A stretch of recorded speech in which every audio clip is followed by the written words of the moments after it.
Assalamualaikum warahmatullahi wabarakatuh. Perkenalkan, nama saya Zailul Haq dengan NIM 2248201223 dari Prodi Farmasi kelas 4C. Baiklah, di sini saya akan mempresentasikan tugas teknologi bahan alam. Yang pertama, pemilihan bahan. Istilah taksonomi dikembangkan dari dua kata Yunani, taksi yang berarti pengaturan dan nomia yang berarti distribusi. Atau metode jadi taksonomi adalah ilmu tentang penamaan, penggambaran dan penggolongan organisme dan semua tumbuhan hewan dan mikroorganisme di dunia. Langkah-langkah pemilihan bahan sebagai berikut. Yang pertama, seleksi spesies. Yang kedua, seleksi usia. Ketiga, seleksi bagian tubuh. Dan yang keempat, seleksi lokasi dan musim. Selanjutnya adalah pemilihan bahan. Adanya faktor yang mempengaruhi senyawa pada tumbuhan: musim, kadar air, intensitas paparan sinar matahari, kondisi tanah, pH, alkalinitas, keberadaan senyawa makro, mikro, dan mineral lainnya, mikroorganisme. Pertimbangan dalam penentuan jenis bahan, pengalaman penggunaan turun-temurun, dan pengujian atau screening. Selanjutnya, pemanenan. Bahan baku dapat berupa keseluruhan atau bagian tertentu saja dari tanaman seperti daun folium, batang caulus, akar atau radik, umbi atau bulbus, kulit batang atau kortek, bunga atau flos, buah atau fruktus, dan bagian lainnya yang disesuaikan pada suatu organisme. Bahan baku harus sehat dan bersih, artinya tidak terkontaminasi dengan penyakit seperti bakteri jamur, virus, serangga, tanaman lain, atau debu yang mungkin mengandung mineral tertentu. Sumber bahan baku, biota yang hidup liar atau tumbuh secara alamiah dan hasil budidaya.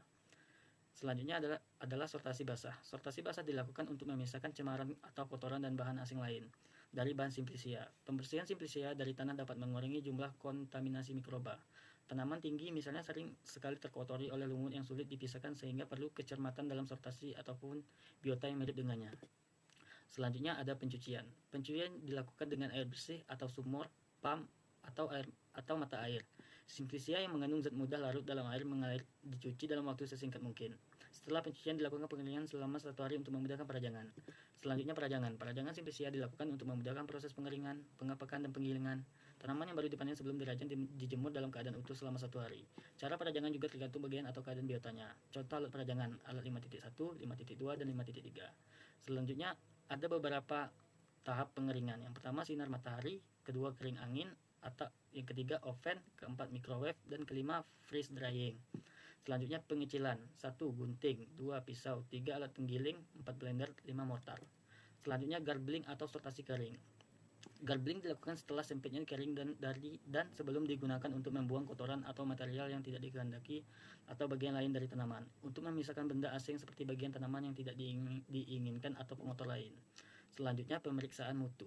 Identifikasi taksonomi, analisis terhadap uji farmakognosi, fisika, psika kimia, biologi, dan mikrobiologi. Pengujian TTD, makro dan mikroskopik. Analisis impuritas organik dan anorganik. Analisa kandung air dan susut pengering dan kadar abu, kadar serat, komponen yang dapat diekstrak, pengaktifan substan, kontaminan mikroba atau residu. Selanjutnya pengapakan. Di sini ada 3 gambar proses pengapakan. Dan selanjutnya penyimpanan, dan ada 2 gambar proses penyimpanan.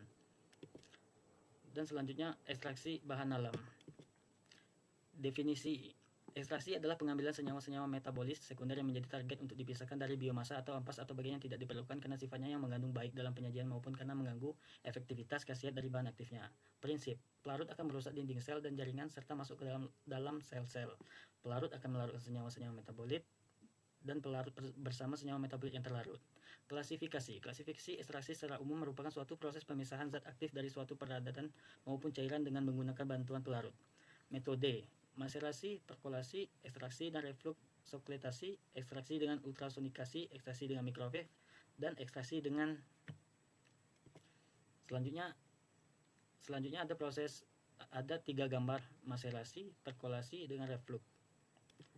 Selanjutnya ada 4 gambar proses ekstraksi. Yang pertama ultrasonik, yang kedua microwave, ketiga sokletasi, dan yang keempat dengan tekanan.